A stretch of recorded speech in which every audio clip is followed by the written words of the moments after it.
Ben c'est bon les gars. On est bon. C'est bon, on est bon. Ok. Bon, ben on commence. Alors, bonjour à tous. Bienvenue dans l'épisode 4 de NBA Haters, votre podcast sur le basket, rendez-vous hebdomadaire. Juste pour vous dire, pour supporter si vous aimez bien ce que vous écoutez, donc vous abonnez à la chaîne, écoutez les podcasts, inscrivez-vous et puis donnez-nous des 5 stars. Là, c'est ce qu'on veut, les 5 étoiles. Aujourd'hui, sur le podcast, on a qui? On a Johan qui est là, Juju, Zab. Salut. Et Monsieur Callon, Mr. Lakers. Et on va parler en fait des demi-finales de conférence. Et il y a une des nouvelles dans la NBA avec Steve Nash en fait qui a été embauché comme nouveau coach pour les Brooklyn Nets. Donc on va passer au travers de tout ça. On est là pour à peu près 40 minutes les gars, on est capable. On fait ça. Alors je vais commencer avec Juju là, le nouvel arrivant. Walidou, Juju, bien ou quoi? Ça va et toi? On est là. Donc, j'imagine que tu as vu la série de Miami contre Milwaukee. Ça va être la première avec laquelle on va commencer. Un petit récapitulatif pour ceux qui sont pas au courant. Miami, à la surprise générale pour certains, pas pour moi, mène 3-0 contre les Bucks. Et donc, Juju, toi, par exemple, qui regarde cette série, comment tu expliques en fait le succès de Miami selon toi? En fait, ouais, quand on regarde le classement, on peut dire que c'est une surprise. Après, en regardant franchement les matchs, on se rend compte que ce n'est pas du tout une surprise. On sait, je pense que tout le monde sait ici qu'effectivement les Bucks sont premiers de la NBA, je crois, ou je crois qu'ils sont premiers de la NBA, pas seulement de la conférence Est. Mais ils sont à ce niveau quand même tu as Giannis qui est en mode de freak. Et clairement, là, c'est pas le cas. C'est pas le cas. Je crois qu'il a marqué 18 points le deuxième match ou bien le premier match. Il y a que, je crois que le deuxième, il a marqué 28, mais sinon, voilà, il n'est pas à son niveau. Il est à 22 points par match. Yoann qui secoue la tête là, mais quand je regarde les stats d'équipe des Bucks, on peut pas dire que le reste de l'équipe fait pas, entre guillemets, ce qu'on attend d'eux. Middleton, ouais. il est à 23 points, presque 7 passes. Brook Lopez à 21 points par match. Je viens de te dire, les gars, ils sont là. George Hill, il fait son taf. Bledsoe, je pense qu'il pourrait faire plus. Je pense qu'on attend plus de lui parce qu'il a 12 points par match seulement. Mm-hmm. Mais voilà, on est finalement, dans le groupe, on en a parlé pendant toute la saison, Miami. Tout le monde, on savait très bien que c'était l'équipe qui, en play-off, allait faire mal. Parce qu'ils avaient quand même un momentum pendant la saison. Et puis, on connaît l'esprit, entre guillemets, de guerrier des hits de Jimmy Butler surtout. Puis on voit ça. Et finalement, je regardais les stats et je me dis, est-ce que c'est pas peut-être une histoire de banc, les bench players qui font un peu plus. Mais en fait, non, pas forcément. À Miami, tu as Tyler Hero et Kelly Olynyk qui mettent des points vraiment qui sortent du banc. Ouais. De la même façon que tu as George Hill et peut-être quelqu'un d'autre chez les Bucks, tu vois. Donc c'est même pas là où la différence se fait. Tu penses qu'elle se fait où justement en fait? Déjà Giannis qui est pas, Giannis il devrait être à 35 points par match. Ouais. Mais il s'est blessé le dernier match. Voilà. Non, mais il y a quand même eu 2 matchs avant. Voilà, il a 45% de réussite. Il a 15% à 3 points. Le gars, il est... bref. Giannis, je suis désolé, mais les Bucks... Parce qu'après, effectivement, quand on regarde juste individuellement, moi, je regarde l'effectif, là, je ne peux pas dire que les Bucks sont une meilleure équipe individuellement en regardant les joueurs que les Heat. Par contre, ils ont un gars, clairement, qui, lui... et peut te mettre 40 points, 30 rebonds et 20 passes s'il le faut. C'est ça. Et là, il le fait pas. Vas-y. Donc voilà, moi c'est ça. En fait, en regardant les matchs, je l'ai dit dans le groupe la dernière fois, pour moi, clairement, Miami, c'est la meilleure équipe. Wow. Ok. Johan, justement, je vais te laisser le floor là. Déjà, je suis obligé de te poser la question, mais alors est-ce qu'il remonte à 3-0 ou qu'est-ce qui se passe? Ouais, il remonte, on gagne un 7. on gagne un 7. J'ai mis les couleurs là. Attends, peut-être que je dis ça. Il reste 1h20 là avant le début du match, tu vois. Donc j'ai mis les couleurs juste pour pour être chaud là. Mais c'est dur. Franchement, je suis d'accord, Miami, tu vois, moi, le plus gros problème, c'est le coach et c'est la gestion un peu de Giannis. Et c'est aussi Giannis, au final, tu vois, qui Tu vois, genre, j'ai vu cette semaine, à chaque fin de match, il disait, ouais, mais moi, je joue comme le coach veut, tu vois. Et t'es là, gars, t'es un MVP, sûrement double MVP. C'est ton équipe. Genre, tu vois, genre, si tu veux rentrer sur le terrain, tu peux pas rester à 30 minutes par match. C'est quoi ça? Mais justement, comment est-ce qu'il y a un moment, donc selon toi, tu mets ça plus sur qui? Parce que tu me parles du coach, tu me parles de Giannis, mais à un moment, si Giannis c'est vraiment un franchise player, est-ce qu'il n'y a pas un moment où il doit mettre le pied sur la table? Moi, je me rappelle, si tu veux un peu la petite parenthèse, vous avez toujours rappelé de ça quand, je pense que c'est David Blatt qui a une année, il avait call un play à la fin du match et puis LeBron était comme, we're not doing this, bro. Like, you know. C'est sur Giannis. Je pense que là c'est sur Giannis. Là on a quoi, day-to-day injury, tu vois, on sait même pas. Enfin là, je sais pas, je viens de checker là, on sait pas s'il va jouer, tu vois. Donc ça fait tous les haters déjà parler de la saison prochaine, tu vois, et des trades, mais c'est vraiment sur Giannis. Je pense que c'est sur Giannis. On a eu, enfin moi j'ai eu des mots durs sur Middleton, tu vois, qui est pour moi un troisième option, tu vois. Donc, il manque la deuxième option. Je pense que Giannis, il doit là ce soir là, enfin il doit jouer. Tu vois, en vrai il doit jouer. Il doit jouer parce que c'est pas possible, tu vois, d'avoir un rendement comme ça et surtout des excuses que t'attends pas d'un franchise player. Ben ouais, c'est clair. Donc, tout à fait d'accord avec toi. Je vais ouvrir le floor quand même. Du coup, parce qu'on s'entend que bon, ils sont pas favoris au moment où on se parle. Il y a 3-0, il y a le 4e match. Peut-être par le temps que ça sorte et que soit vous écoutiez le podcast, que vous voyez la vidéo, que le MVP soit déjà éliminé. C'est quoi la suite en fait? Zav, par exemple, qu'est-ce que tu penses? Giannis, il fait quoi en fait du coup? S'il sort au deuxième tour des playoffs contre Miami. Moi, je suis déjà curieux de savoir s'il va jouer ce soir et est-ce que sa blessure vraiment l'empêche de jouer ou est-ce que c'est plus quelque chose où il se dit bon, il y a 3-0, je vais pas risquer d'aggraver peut-être une blessure parce que l'année prochaine, je veux être trade ou je veux renégocier mon contrat. Ouais. Ça peut être aussi une possibilité. Ouais. 3-0, il n'y a pas beaucoup d'équipes qui ont monté un 3-0 historiquement. Si Miami sweep les Bucks, ça sera aussi historique. Je pense que aujourd'hui, les Bucks ont construit quand même leur équipe autour de Giannis. S'il joue pas ce soir, c'est sûr qu'il y aura sweep. Et voilà, je sais pas si c'est positif pour Giannis d'aller ailleurs parce qu'au final, ça va encore reconstruire autour de lui. Pas forcément avec des joueurs qui vont être meilleurs que ce qu'il a déjà. Si tu regardes Middleton, moi je trouve que c'est un bon joueur, même si Johan le critique un petit peu. Moi je trouve que c'est une très bonne option. J'ai dit 3-0 aussi. Brook Lopez. Alors Brook Lopez, je suis pas fan du tout de son jeu et il m'a massacré ma fantaisie plusieurs fois, mais Brook Lopez a quand même fait une bonne saison cette année.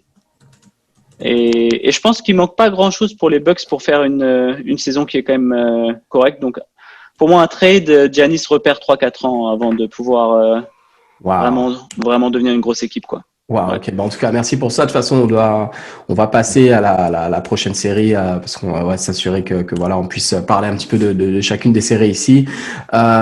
Justement, Zaf, la prochaine série, c'est celle de Boston. Alors, un petit récapitulatif au moment où nous on écrivait, la série elle est tight 2-2. Boston qui gagne les 2 premiers matchs en fait et qui avait vraiment l'air en contrôle de cette série. On peut même dire que ça se joue parce que là la série est tight, mais le game 3, enfin ça prend un miracle en fait carrément à Toronto pour en sortir et là eux qui égalisent du coup la série.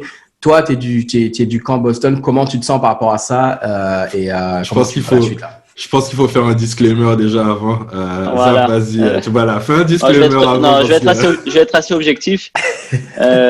Pour moi, les Celtics ont dominé les Raptors. Vraiment, les 2 premiers matchs les ont vraiment dominés. Mais aussi beaucoup grâce à Marcus Smart qui a eu une bonne adresse au shoot. Maintenant, je pense que l'équipe des Celtics est une équipe qui joue beaucoup plus collectif. Toronto aussi, hein. Je dis pas qu'ils jouent pas collectif, mais Celtics, c'est un beau jeu cette année. Ils jouent très très bien. Les Raptors, honnêtement, les Raptors peuvent battre les Celtics dans les 2 prochains matchs. S'ils jouent comme au dernier match, c'est possible. Franchement, ça va se jouer sur comment les stars vont se comporter dans ce match. Est-ce que Siakam peut continuer à porter Toronto? Lowry, comment est-ce qu'il va jouer les prochains matchs? Du côté des Celtics, Tatum doit bien jouer. Si on regarde le dernier match, par exemple, Jaylen Brown a fait 0 assist, 14 points. C'est chaud. Tu vois. Marcus Smart, 8 points. Et donc, Kemba, 15 points, 8 assists, 2 rebonds. C'est pas des stats d'un All-Star. C'est pas les stats d'un meneur d'une équipe des Celtics. C'est les stats d'un mec qui jouait franchement, pour les Bobcats. Ça peut aller en game. Sur Kemba, mon gars. Comment? Après, ça peut aller. C'est nouveau pour lui. Ça peut aller en game 7. Il y aura peut-être 7 matchs sur cette série. Pour parler sur Toronto, justement, tu sais, en tant que le Canada, on représente ça. Et en fait, moi, tu sais, vous connaissez la phrase, le classique, hein, never underestimate the heart of a champion, right? Tant qu'ils se sont pas encore fait sortir, les Raptors sont champions NBA et ils le montrent, en fait. Tu vois, c'est une équipe qui, tu vois qu'ils sont pas, comment on dirait, unfazed par le moment, en fait. Moi, je vois pourquoi je dis ça, c'est parce que je vois ma réaction quand j'ai vu live la passe que fait Kemba Walker au game 3 et il trouve Tice dans le corner qui dunk. Quand moi je vois ça, je me dis it's over. C'est clair. Et ces gars-là, c'est comme non, c'est pas grave, regarde, on est next play, on y va. Tant qu'on a une chance, on peut y aller en fait, tu vois. Donc c'est jamais une équipe qui va abandonner.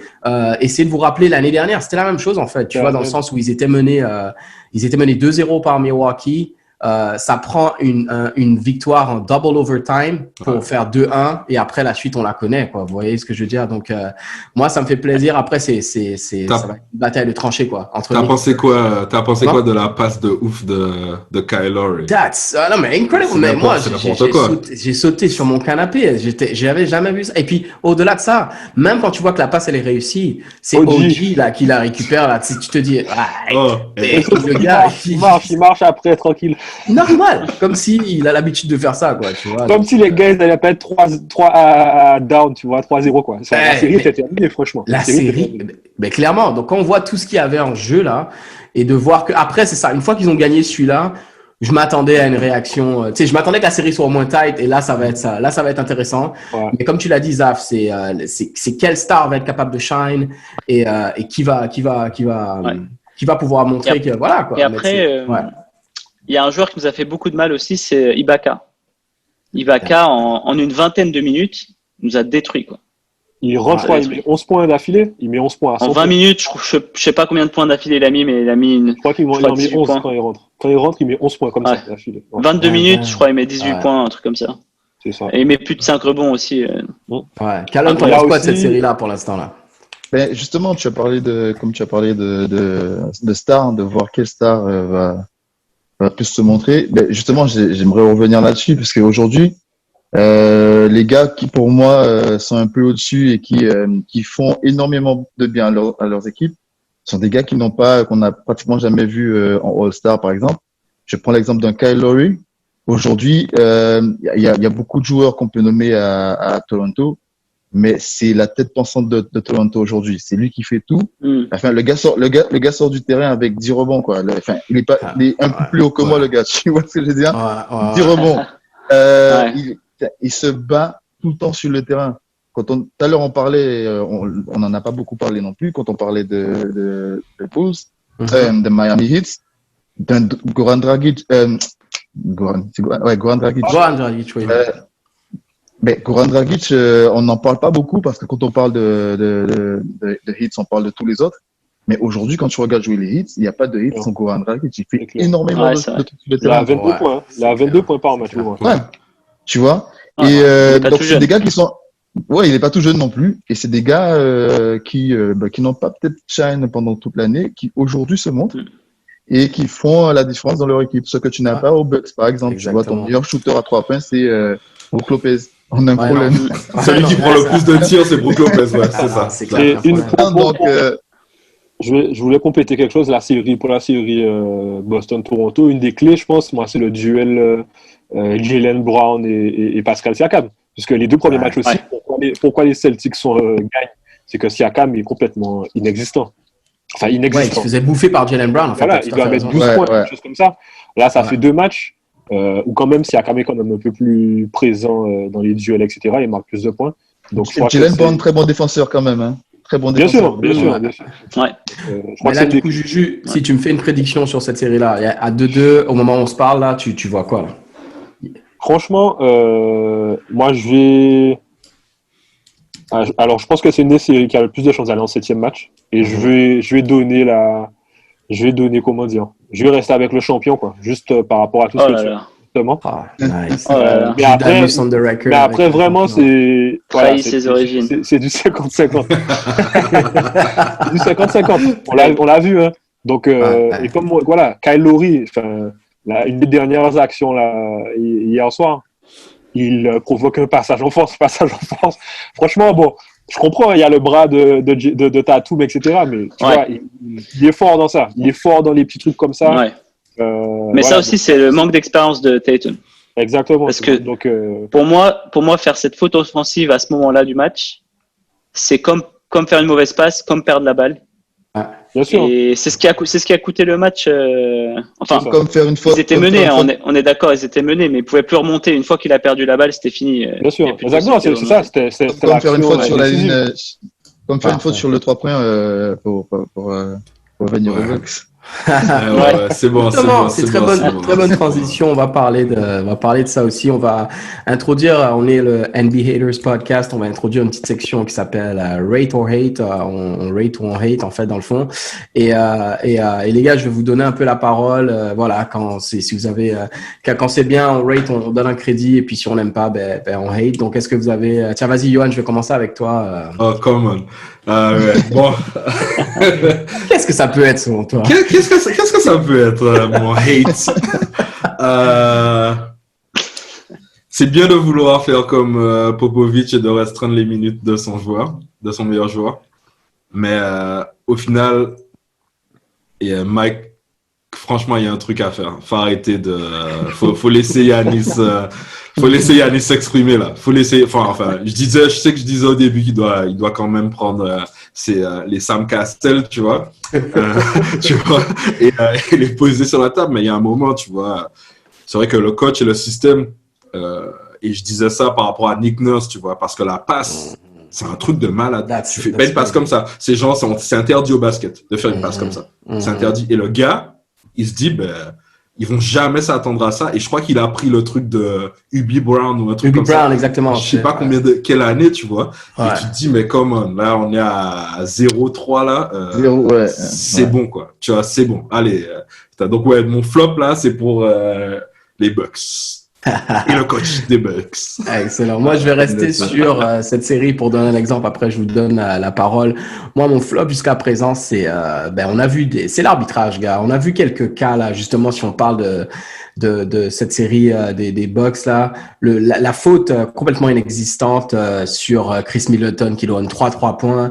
À l'action d'après, pour moi, c'est clairement un make-up call ils sont obligés de faire parce qu'ils se disent, OK, merde, on a foiré sur le play d'avant, faut qu'on donne une aide. Sauf que là, tu donnes une aide et en fait, tu tues le match, quoi, tu vois. Mais à la base, il n'y avait pas eu tellement d'erreurs d'arbitrage. Mais ça aurait pas eu besoin de se rendre jusque-là. Je pense que vous avez entendu pour le match de ce soir, Houston Lakers. Alors, les Lakers ont perdu le premier match. On va parler de ça, bien sûr, ça va être la prochaine série qu'on va discuter. Mais là, ils ont assigné Scott Foster pour le match. On connaît tous l'historique de Scott Foster.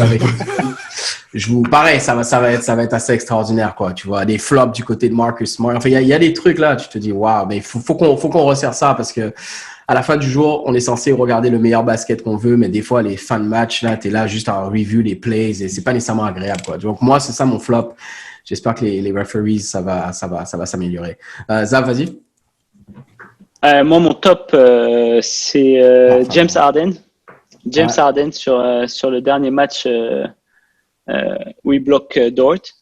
Bon, James Harden nous a pas habitués à défendre.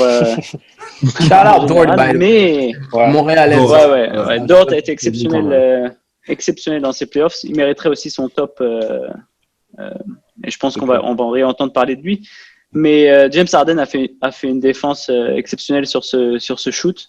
vient de mettre James Harden et en plus, dans la même ouais, phrase. c'est T'as vu chaud, comment c'est les chaud. Ouais, Ouais, c'est chaud. Et en plus, il a l'intelligence de sauter par la suite parce qu'il comprend que Dort veut lui envoyer la balle dessus et il Ouais. esquive la balle. Ouais. Donc, chapeau. Tu me diras, sur la dernière possession du match 6 ou 7, il esquive pas mal aussi la balle en la laissant à Westbrook, mais ça, c'est juste une petite parenthèse. C'est correct. Tu voulais la placer celle-là. Ah ouais, j'étais obligé, gars, tu vois. Vas-y, Calonne. Du hate ou... Alors, qu'est-ce que tu hates, qu'est-ce que tu rate, en fait? Moi, c'est un rate. C'est un gros rate. C'est pour Jamal Murray pour ce qu'il fait en ce moment. Pour moi, la star normalement des Nuggets, c'est Jokic.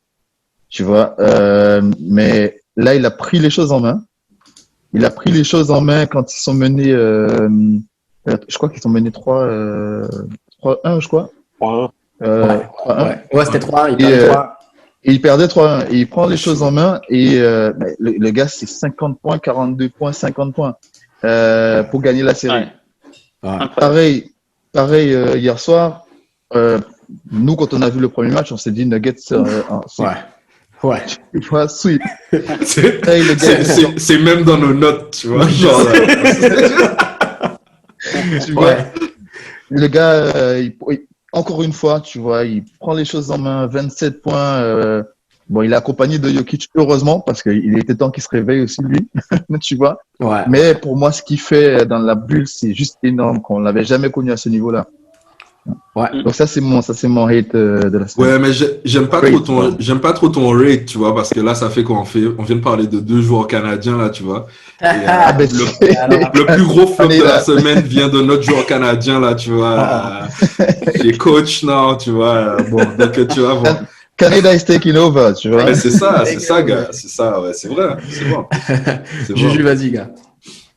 Moi, je vais faire un hate qui est sur, peut-être qu'il va vous surprendre, ceux qui ont déjà joué au basket avec moi, mais un gros hate sur Marcus Morris, son comportement, avec Luka Doncic, parce que je pense qu'en fait, Marcus Morris, il sait très bien que Luka, il le mange au petit déjeuner, au déjeuner et au dîner. Et le gars, clairement, moi, je suis, enfin voilà, quoi, pour ceux qui ont déjà joué au basket avec moi, je suis à fond pour la bataille, etc. Il n'y a pas de souci pour les petits, même des petits coups, etc. pour essayer de gagner un avantage psychologique. Mais je pense que lui, c'est clairement, si Luka n'était pas européen, il ne ferait pas tout ça.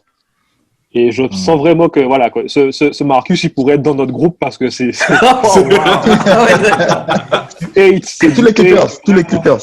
Ah ouais, vraiment, parce que clairement le gars il a marché sur le truc. Après il lui arrache carrément la tête. Enfin, même les journalistes américains, ils ont très bien compris. Ah ouais, et je trouve que le fait qu'il ait vraiment répété entre guillemets des actions comme ça totalement antisportives, ça montre c'est un aveu de faiblesse, quoi. Est-ce qu'il a été sanctionné? Est-ce qu'il a été sanctionné? Non, il n'a pas été ni amende ni. Il a eu 15 000, je crois. Il a eu 15 000. Ah ouais, ma bad, ok. 15 000 ou 25 000. Donc voilà. Pour les 2 actions ou juste pour la dernière?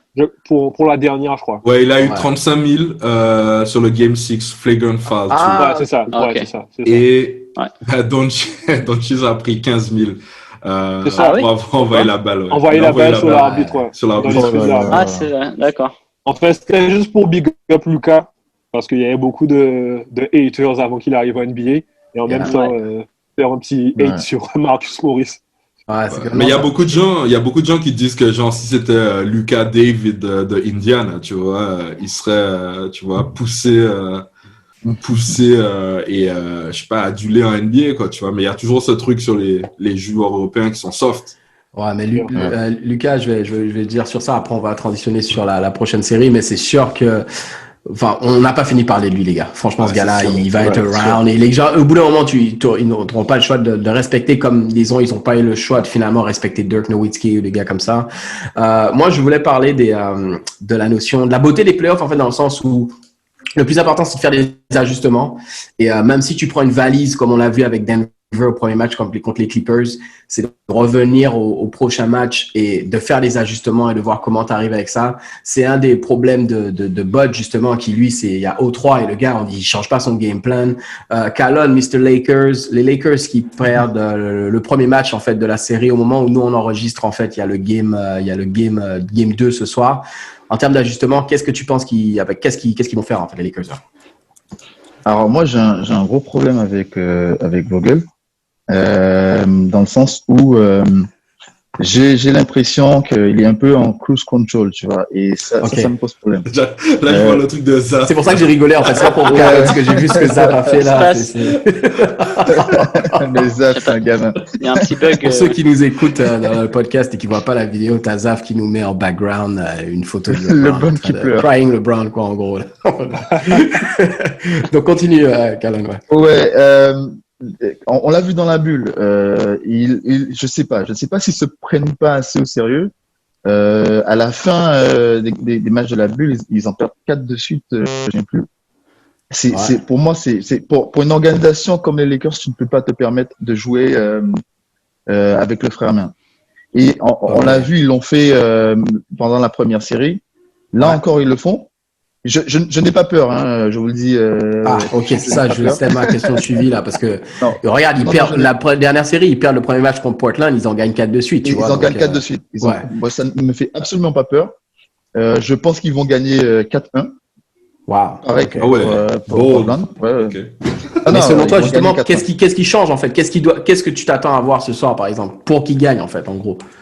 En fait, c'est juste que LeBron va se mettre en playoff LeBron. Et ça va faire mal. Et tu vois, ça, pour revenir sur ce que tu disais tout à l'heure, James Harden et les flops, ça me fatigue. Ça me fatigue. À chaque fois qu'on joue contre Houston, c'est toujours mon problème. Ils flopent trop et les arbitres se laissent prendre à chaque fois par ces flops. Tu vois? Ça me rappelle quelqu'un d'autre, ça. Non, c'est plus pareil. C'est plus la même chose. Il y a ça alors. Il y a LeBron qui va passer en mode playoff. Aujourd'hui, pour ce soir, je pense qu'on va vraiment prendre possession du match-up contre PJ Tucker. Ouais. Parce que tu me parles de LeBron, mais j'ai envie de te dire, what about Anthony Davis? Il doit dominer. Surtout contre PJ Tucker, t'as pas de. Mais combien? Il dit il met 25 et 14. Après, effectivement, il a raté pas mal. Je crois non, mais c'est pas assez. Il peut mettre plus, gars. Lui, il doit être à 35 points là. Il doit mettre 35 points là. 35 surtout qu'ils n'ont personne en face pour l'arrêter. C'est ça le problème. Il n'y a personne en face pour l'arrêter. C'est ça. Et puis même lui, il doit bloquer aussi en défense, quoi. En défense, il doit bloquer tout l'intérieur de Houston, quoi. Mais vas-y. C'est ça la différence, parce que avec les autres équipes, c'est que toute notre défense est basée sur la raquette. Tu vois, alors que Houston joue en dehors de la ligne de 3 points.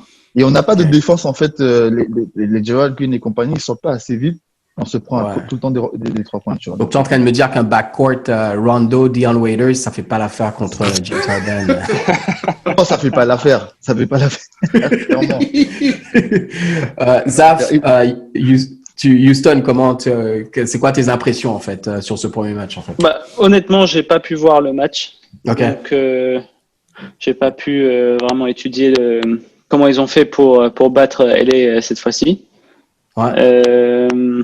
À voir s'ils peuvent répéter. Est-ce que c'était un exploit ou est-ce que c'était quelque chose qu'ils peuvent faire de manière régulière? Pour moi, si les Lakers s'ajustent, les Lakers vont les battre. Moi, je m'attendais à une sweep honnêtement des Lakers. Les Lakers se sont reposés déjà. Ouais. Donc pour vous, ils auraient dû être beaucoup plus frais. Mais est-ce qu'il y a quelqu'un qui a vu quelque chose de Houston, par exemple, Johan ou Juju, qui vous laisse penser qu'ils ont peut-être une chance dans la série? Parce que là, c'est comme si j'entends juste d'un côté, c'est comme si Lakers, ils ont foiré le coach ou LeBron ou AD. But what about Houston? Like, no credit à leur système, no credit, like, what's going on?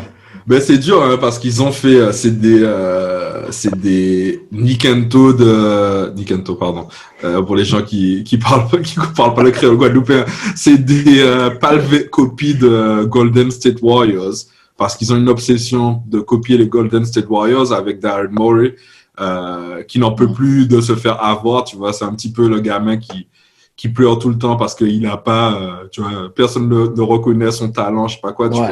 Et en fait, ils font une pâle copie. Je pense que c'est un gros pari de jouer avec le small ball, tu vois.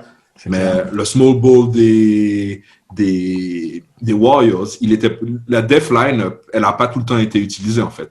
La def line-up a été utilisée pour mettre des coups, tu vois. C'est ça. Et genre, c'est pour étouffer les gars. Voilà. Et au final, tu vois, enfin, bon, voilà, quoi. Genre, où est le Klay Thompson? Où est le gars, tu vois, qui est genre là et qui va t'éteindre? Donc, Houston, tu ne vas pas Russell Westbrook mettre 37 points en un quart temps, sans dribble et sans...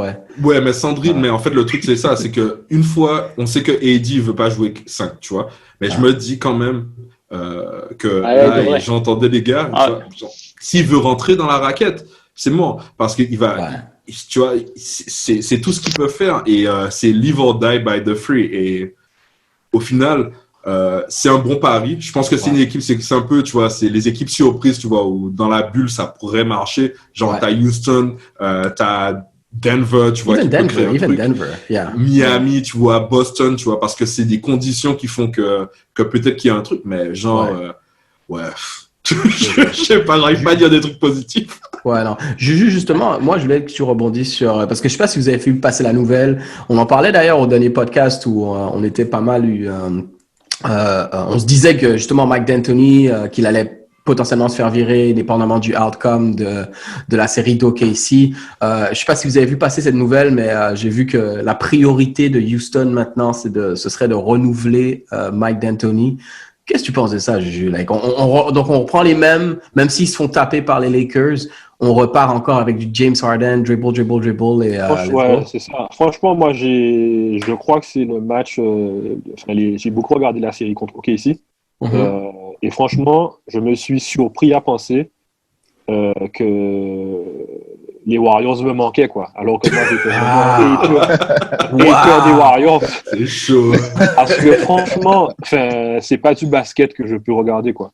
C'est pas du voir les Houston Rockets jouer au basket, c'est du n'importe quoi. Je suis désolé. Hein. Après, pour moi, voilà, pour répondre aussi à ta première question, là, ils ont gagné. Harden, voilà, sa palette offensive n'est plus à prouver. Il met 36 points sur 60% de réussite, donc c'est incroyable. Il est presque à 40 points avec 60% de réussite. Franchement, et puis voilà, comme par rapport à ta blague que tu as faite tout à l'heure, je crois que c'est le 6e match. Pour moi, voilà, Houston, c'est vraiment ça. C'est-à-dire que s'ils avaient perdu, et vraiment, pour moi, c'est pile ou face, hein, que ce soit eux et pas OKC là en face des Lakers. Ouais. Comment c'est possible que le gars il se cache comme ça à des fins de match? Et j'en parlais la dernière fois sur le groupe.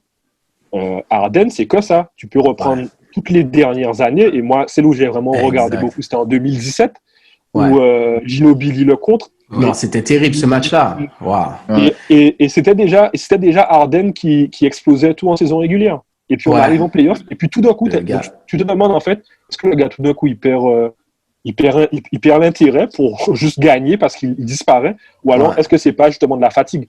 Mais pour moi, Harden, il n'a rien encore prouvé en fait. Il n'a rien encore fait. Après, on va passer au prochain sujet, mais je suis d'accord avec toi, mais moi je pense qu'Harden, c'est la définition du. Tu sais, des fois on overrate le mot choke. Mais pour moi, lui, en l'occurrence, là, c'est du choke job, là. À chaque fois, là, tu sais, le Game 7 contre OKC, d'accord, il fait un contre sous Dort. Mais si vous regardez le match, là, il voulait pas la battre, il était, non, on verra. J'espère pour la beauté du, c'est sa meilleure action de tous les temps pour le moment en playoff, hein. Non, c'est clair. Non, pour vrai, c'est son playoff moment qu'il n'en avait pas jusqu'à présent, c'est vrai. Exactement. Mais, c'est vrai. J'ai l'impression qu'il est pas en mode choke cette année, justement.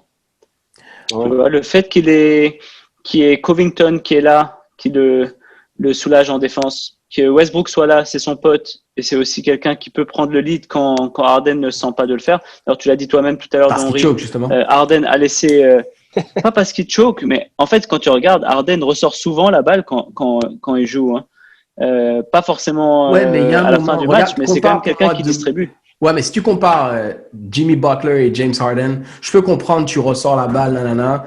Désolé, fin de match. Qui est meilleur? 1 contre 1. James Harden contre Butler. Non, mais là, tu me parles de deux choses différentes. 1 contre 1, non, mais bien sûr, Jimmy Butler, Jimmy Butler en défense, il le stoppe. Sans penser dans les règles NBA où tu peux faire du flop et des trucs comme ça. Si on parle de one-on-one sur un terrain quelconque, Jimmy Butler, il éteint. Jimmy Butler peut post-up aussi. Je suis pas sûr. Harden est hyper physique. Hein. Il n'a pas de post-up game. Jimmy Butler a un post-up game et tu les mets en 1 contre 1, Jimmy Butler. J'aimerais bien voir ça. En tout cas. Mais Harden dans l'équipe. Harden bashing. Non, après, moi, je suis pas hyper fan de Harden. En tout cas, je suis pas fan du style de jeu de Houston. Je l'ai déjà dit dans la dernière vidéo aussi. Houston, ils prennent trop de shoots, ils massacrent. Là, ils ont eu un meilleur pourcentage que d'habitude, donc ça leur réussit, mais quand ils prennent 35 shoots, ça marche pas, quoi. Mais justement, ce que tu dis, ça me permet de faire une transition parce que quand tu dis qu'ils prennent trop de shoots, ils prennent bien sûr trop de shoots à 3 points. On veut nous faire croire que le 3 points, c'est le shoot le plus efficient du basket et que faut pas penser au mid-range. Pour moi, quand je pense au mid-range, et selon moi, le mid-range king, là, dans le game, là, c'est Kawhi Leonard. On va parler justement de la série, des Clippers, versus Denver.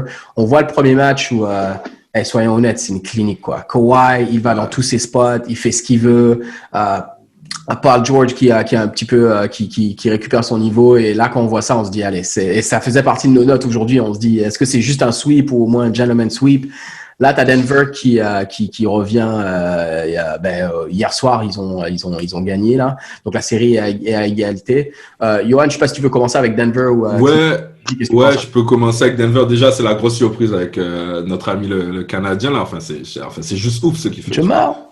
Tu vois, c'est juste ouf. Et tu vois, là, je regardais les stats par carton, tu vois, et genre, Denver, il gagne un seul carton.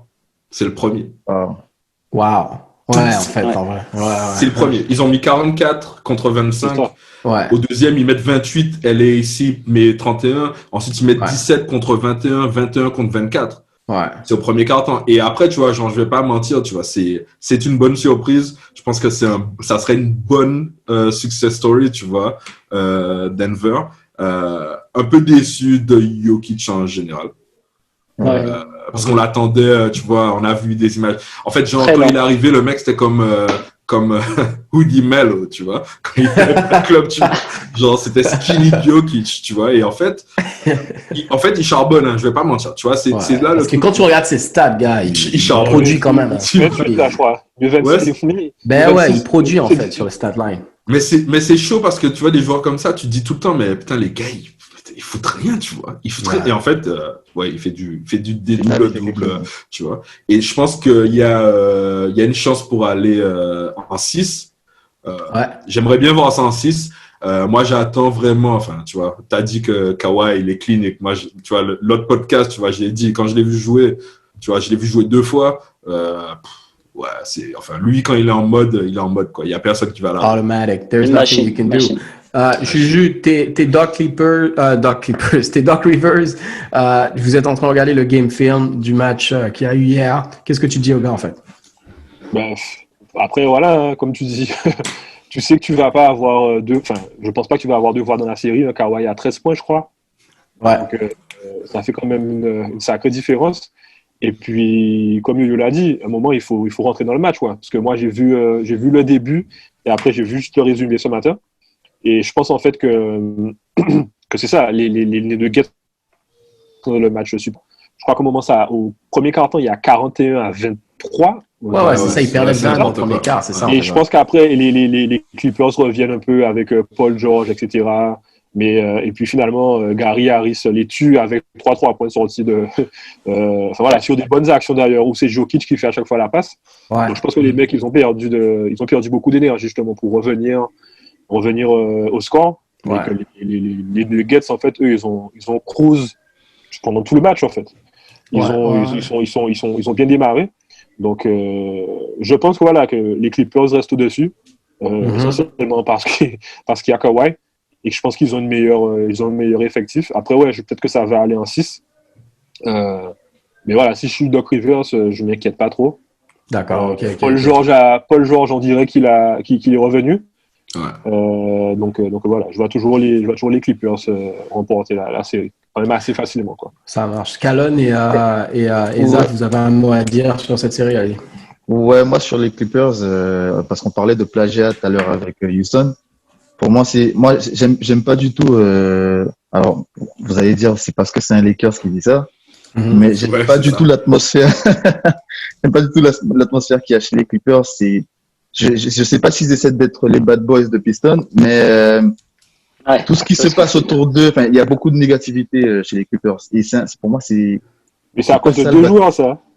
pas Ouais. que. Pas Parce que de Bev. t'as Enfin, il y a, mais t'as tu as Paul George Harrell. aussi. T'as Harrell Ariel aussi, en aussi, fait. Ariel aussi, c'est vrai, c'est vrai. Bien. Ce qu'ils font à Lillard, Dame Time, tout ça. Tu vois, pour moi, il y a trop de hate dans cette équipe-là, quoi. Et ils oublient de jouer des fois enfin, c'est pas une équipe qui me plaît vraiment sur le Mais terrain, quoi. déjà, Calonne, ça vient peut-être du fait que les Clippers devraient déménager, tu vois, et en fait, s'appeler avoir les leur- Supersonics, tu vois, et Mais en fait, déménager, tu vois, parce que... comme on dit, il y a pas de place pour deux coqs dans une basse-cour. Enfin, il y a les Lakers, il y a les autres, tu vois. veux. Ouais. Moi, je vais juste rebondir justement sur ce que tu disais, Calonne, parce qu'en fait, les Clippers, leur attitude, en fait, le truc, c'est que ils se comportent comme des gens qui sont déjà là et qui ont déjà fait des choses, alors qu'en réalité, Ils ont en vrai, rien à fait. part Kawhi, personne n'a rien encore gagné. Et Doc dans cette Rivers, équipe-là. Kawhi et Doc Doc Rivers. Rivers. Mais, donc, chill out, guys. Tu vois les gars comme Beverly, comme Marcus Morris. Like, j'apprécie le dogfight attitude, but oui, c'est de se calmer. Mais justement, parlant de quelqu'un qui n'a rien gagné pendant sa carrière, on a eu une nouvelle qui a été reportée premièrement par Woj. Shout out à Woj parce que je sais qu'il nous écoute religieusement depuis qu'on a commencé. Annonce que Steve Nash, en fait, est le nouveau coach des Brooklyn Nets. Alors, quand je disais qu'il a gagné, j'exagère. Il a juste pas gagné de titre, en fait, mais on parle d'un Hall of Famer point guard, two-time MVP.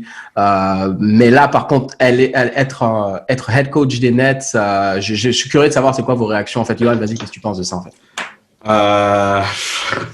Qu'est-ce que je pense de ça? Déjà, je pense que c'est une histoire de copinage. Donc, il était consultant chez les Warriors. Il a beaucoup à faire avec KD.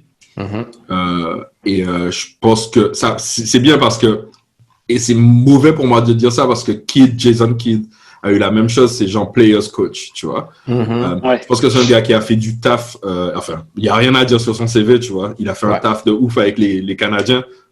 Il y a combien de Canadiens NBA, il y a combien de Canadiens stars ou superstars NBA, tu vois. Il a fait quand même un gros travail. Après, tu vois, genre, tu vois, les franchises qui sont, putain, c'est chaud à dire, hein, mais en fait, ils seront jamais les Knicks, même si les Knicks sont Dolan, tu vois. Et c'est chaud, tu vois, comme les Clippers seront jamais les Lakers, tu vois. Non, jamais.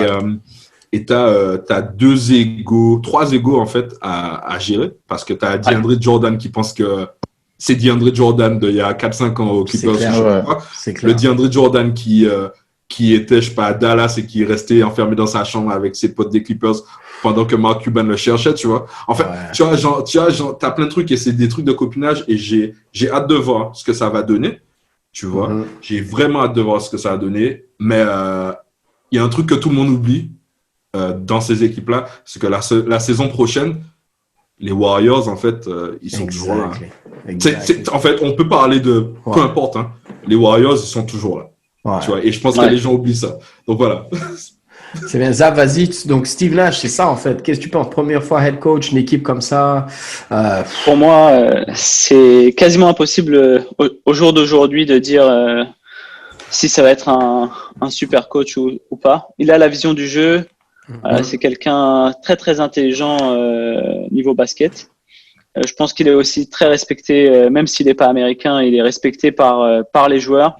Je pense qu'il sera écouté.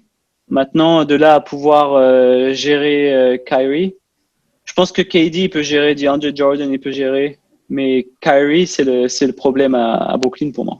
Mais justement, Calonne, tu penses là justement par rapport au fait que merci Zaf que Kyrie n'a pas le choix de respecter un gars comme Steve Nash dans le sens où il a joué la même position et on s'entend que Steve Nash, c'est un des meilleurs point guard of all time, même s'il n'a pas été champion. Est-ce que tu penses pas, je sais pas, Calonne, qu'est-ce que tu penses? Ça peut pas aider dans le fait que Kyrie le respecte ou Kyrie est juste trop un wildcat, comme on dit? Ben justement, quand tu regardes l'historique des choix de coach en NBA, des joueurs qui sont passés coach, tu as très souvent des point guards. Ouais. Pourquoi? Parce que par rapport à ce que disait Zaf, la vision de jeu, c'est comme les quarterbacks au football, en fait, c'est eux qui lisent le jeu, en fait. tu vois, les quarterbacks, ils ont leur petit document, ils connaissent tous les jeux par cœur, etc. Je veux dire, Nash, dans toutes les équipes où il est passé, tous les systèmes de jeu, il les connaît. C'est un truc que je trouve que Kyrie devrait apprendre aujourd'hui. En ISO, c'est un très bon joueur, mais il faut qu'il passe un cap où il peut contrôler code control, quoi. Et pour moi, pour l'instant, il n'a pas ça. Et c'est quelque chose qu'il pourrait apprendre de Nash. C'est le meilleur qu'il a fait. Aujourd'hui, pour moi, c'est le meilleur qu'il a fait. Et il peut apprendre beaucoup de choses à Kyrie. Bon, bah, excellent. Juste pour ajouter un truc aussi. Pour moi, quand tu prends une équipe et que tu amènes des nouveaux éléments, donc KD est nouveau et Kyrie est nouveau, et maintenant tu amènes aussi un nouveau coach dans une organisation qui est quand même assez nouvelle, ça fait trop de nouveaux éléments pour que ça puisse marcher en théorie. Ouais, non, c'est clair, c'est un gros risque. Franchement, c'est un peu marché avec le Bucks. C'est un peu marché avec le Bucks. Ils sont pas allés très, mais quand il y avait Kidd, je veux dire, Middleton était nouveau, Giannis était nouveau.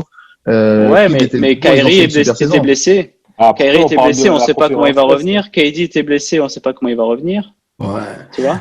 Moi, je suis d'accord avec toi dans le sens où, après, je me dis, en saison régulière, je pense que ça va aller. Et vous regardez l'Est, dans les prochaines, pour moi, ils ont l'avantage du terrain. Giannis, on ne sait même pas qu'est-ce qu'il va donner. Donc, si en plus, il va renforcer quelqu'un ou quoi. Donc, pour moi, en saison régulière, ça va aller là où Steve. Qui tu vois, excuse-moi de te couper, donc, qui tu vois qui n'est pas, quelle équipe qui n'est pas qualifiée à l'Est là que tu penses va faire une surprise? Aucune, non, c'est clair. C'est ça. Donc pour moi, en saison régulière, ça va aller. Après, le vrai challenge, et on le voit par exemple dans la série Toronto-Boston, c'est comment, dans une série tight, comment tu t'organises, comment tu calls tes plays, est-ce que tu es capable d'arriver avec un out of timeout et faire un jeu. C'est ça le vrai truc, et je pense que Steve Nash sur ça, après on va voir comment il va s'encadrer, qui est-ce qui va faire partie de son staff, parce que c'est ça le vrai challenge en fait. En saison ça va aller, mais en playoff, comment tu t'ajustes, comment tu t'appelles tes systèmes. Je vais te poser une question, désolé de te mettre sur le spot par rapport à ça, mais je pense que vous avez entendu cette histoire de quand Steve Nash a eu la position, surtout avec le contexte du moment. Pourquoi pas des gars comme Tyronn Lue, pourquoi pas Nate McMillan, pourquoi encore another white guy getting a job. Mais après, je sais pas si vraiment est-ce que tu penses que c'est fondé ou qu'est-ce que tu penses de cette espèce de. Comme on en a parlé dans le groupe, hein, de toute façon, c'est rare que je sois d'accord avec Stephen A. Smith, mais là, on va dire, je comprends d'où sa réflexion sort, comme tu l'as dit, par rapport à la période dans laquelle on vit actuellement.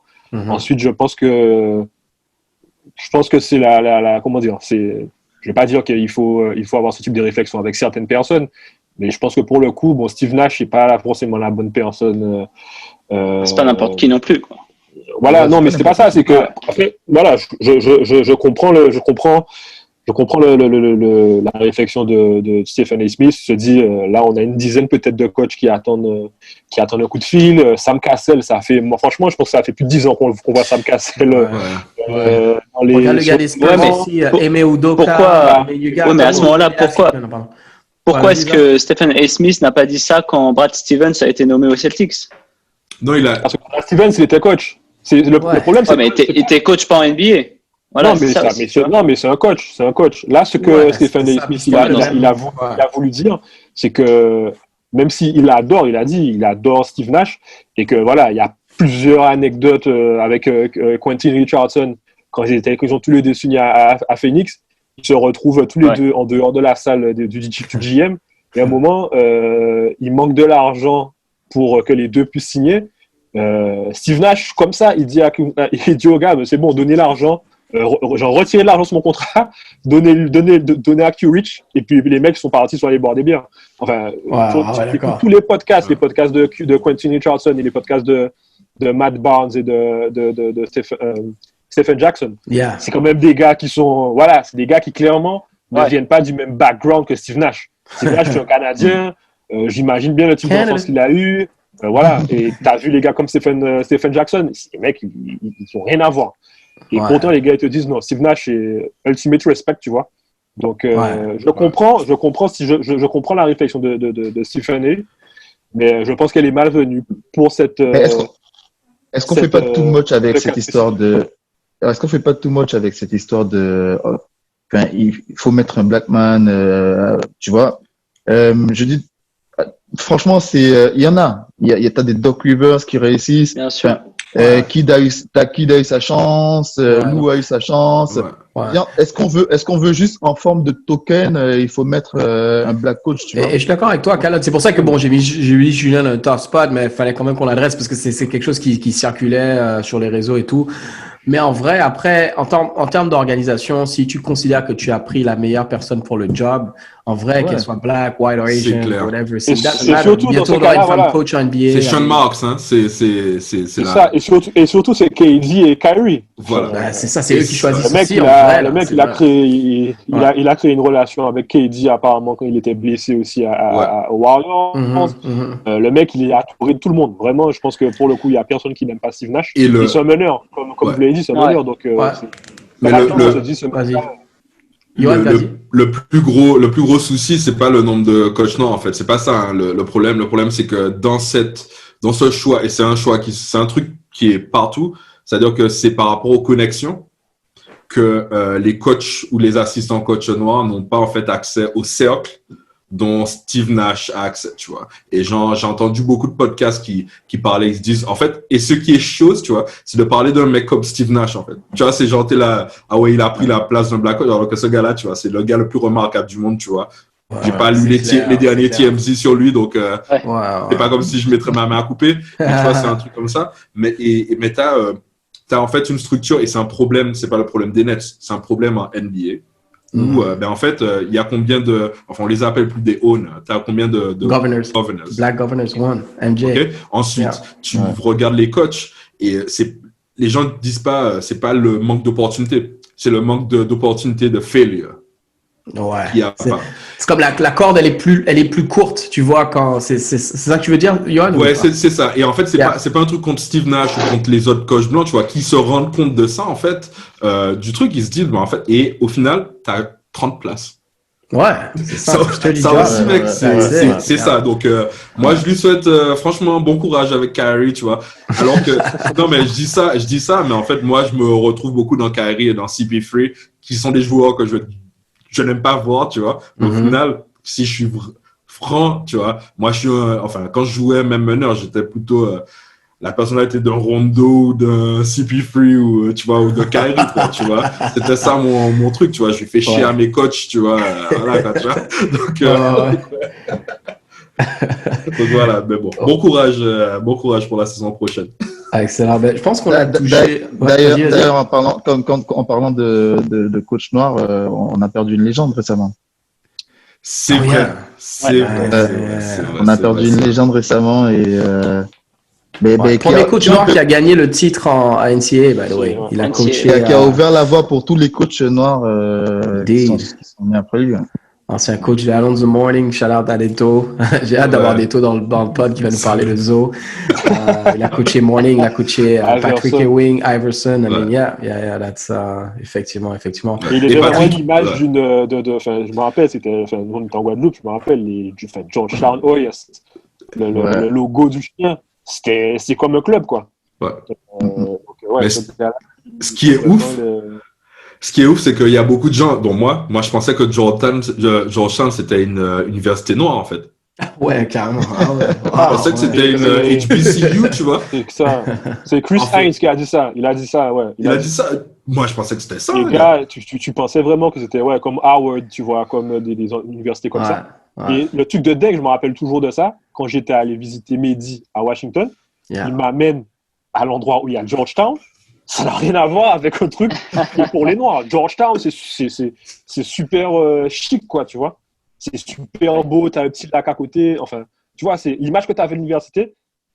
Donc, tu te rends compte, en fait, de l'impact que le gars a eu parce que faire venir des gars comme Iverson, comme Zo, comme Bemutombo, cet endroit-là, je pense que la communauté de Georgetown, ils ont dû halluciner un moment, tu vois.